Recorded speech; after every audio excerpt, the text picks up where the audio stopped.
Hello, Posh Partners. It's Patricia, and welcome to my Posh Life. Today, as you might have already figured out, we're talking about weddings.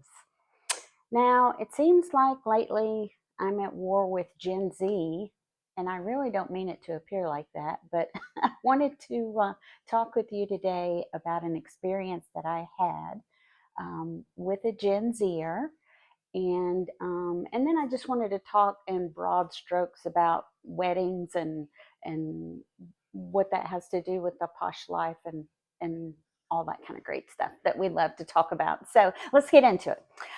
So recently, I had a coworker who was getting married, and I was not invited to the wedding. It was an out-of-state affair, and it's a very sweet girl.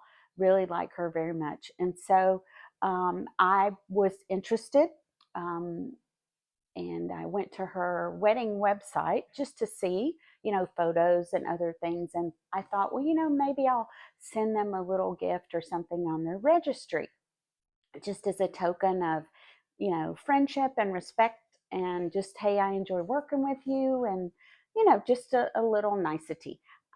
It was not a major investment for me, and just a small token to say, hey, thanks for being a great coworker. um, when I got to her website, it was beautiful, it was really elegant, and then I got to the gift registry page, and there was only one item there, and it was fund our honeymoon. So, and I know this is probably gonna start a lot of arguments, maybe. Maybe not. I don't know if it's as important to anybody else as it is to me. But I just felt really weird. I just felt like um, the feeling that it gave me. Well, let me get to that in a second. Let me start like I always like to do: positive, negative, positive, the old Tri Delta way, right? So, um, I feel like this girl put a lot of time into her wedding and into her website and the whole 9 yards. And I saw some photos from the wedding, and it was beautiful. And so I get it, right? It is your wedding. You can do whatever you want to. If you want to shave your head and wear purple and put leaves all over you, it's your wedding. Let me say that right up front, right? I shouldn't dictate to you what you want out of your wedding. So, that being said and acknowledged, everybody has their own personal style. Trust me, I get it. And they want to do things the way they want to do it, especially on their wedding day. I respect that. And God bless America that in this country we can do that, right? However, on the negative side, you know that one of the things I concentrate on in the posh life is the way experiences affect you, right? So I think that this new trend of just asking for money and just being very blatant about it, I think that people in the younger generation do not understand what us people back in the day, what the older generation feels when you just put up, hey, fund my honeymoon. It made me feel used. It made me feel like you don't really care about me. You don't really care about me being involved, not only with your wedding, but possibly helping you set up your household, which was the whole reason that gift registries were invented to begin with. You didn't ask for towels. You didn't ask for, plates or saucers or forks or knives or household appliances. Um, and I don't like that feeling. And I think that while Gen Z has a lot of thoughtfulness about things like wedding that are good, like, we should probably maybe not spend so much on our wedding and maybe have a smaller wedding and put that money toward a house or, what have you. I think that's great. And I'm all for that because I think weddings do truly, having been a former wedding event coordinator in my life, they do get out of hand, and they do get out of hand very quickly. And people focus on all the wrong things. They focus on one day when really you should be a lot more concerned about your relationship and your marriage lasting, and if you're marrying the right person. And you should be spending a lot more time focused on those types of activities than just the one day of your life. So I just wanted to point out, hopefully, that, people in the younger generation um, will understand that, number one, people don't want to feel used. Okay. And when your wedding just appears to turn into a money grab, it's not a good look. Okay, so I know it's been cultural tradition for thousands and thousands of years to give newly married couples money. I get that. I understand that, right? So it's not a new concept to us baby boomers. It's really not. However, I think maybe there's a gentility, there's a gentleness to it that needs to be applied versus, hey, you just need to give me money so we can have a great honeymoon. That just makes me feel horrible, really horrible. Secondly, you have to consider when you're getting married as a bride or a groom, not everybody that's going to be involved in your wedding or on your guest list is rolling in cash. So if you're asking people straight out for money, does that make you feel a little different about people who give you the money and the amount of money that they give you? One of the rules that we have in our church, which I think is an amazing rule, and my husband is the pastor, is that the pastor has no idea how much money you give to the church, i.e., your tithe. Why do we do that? Why? That's weird. Doesn't the pastor need to know how much money you have? Doesn't he need? No. Um, and I'll tell you the way we handle that in a second.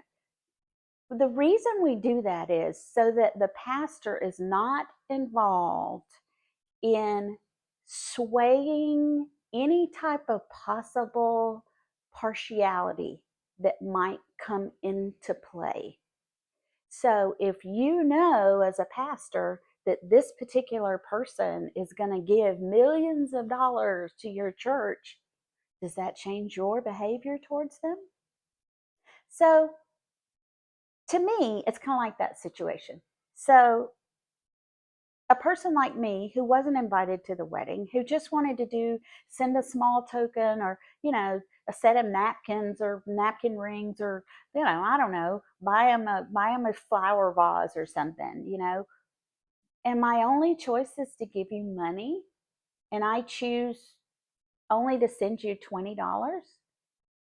Does that make you feel differently about me? Does that affect our relationship? Just a few thoughts. So, on the positive side of it, the way that we get around that in our church is that basically the pastor will ask our financial people, hey, do we have enough money to do X? And the answer will be yes or no. Easy cheesy. And that way, no one can also accuse him of any kind of impropriety. So, while I applaud Gen Z and other generations who have trended towards the more common sense, let's not lose our minds over a 1 day wedding. I think you gotta look at things from other people's perspective. And I'll probably say something that's going to offend a lot of you, because it is something that people have asked my husband and I personally. So, some of you may or may not know that my husband was terminally ill several years ago. He was healed, but he is still rehabbing and developing new strengths in different areas of his body. And we've had several people say to us, well, why didn't you just put a GoFundMe page to help you with your medical bills? Because of that situation, we financially lost everything, which I've shared on this channel. And I first of all, I know the person that created GoFundMe, and that was never the intention ever for that online tool, ever. I know their intent. I know why they created it. Excuse me. And it was never to personally fund weddings, medical treatments, because or any other personal problems that people had.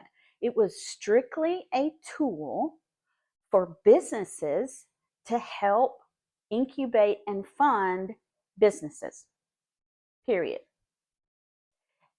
And it was a great tool at the time.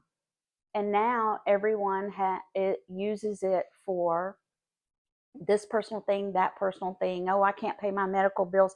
Oh, I've got cancer, and I'm sorry, I feel a little weird about that, but in the behavior world, there is a saying, don't make your problem my problem.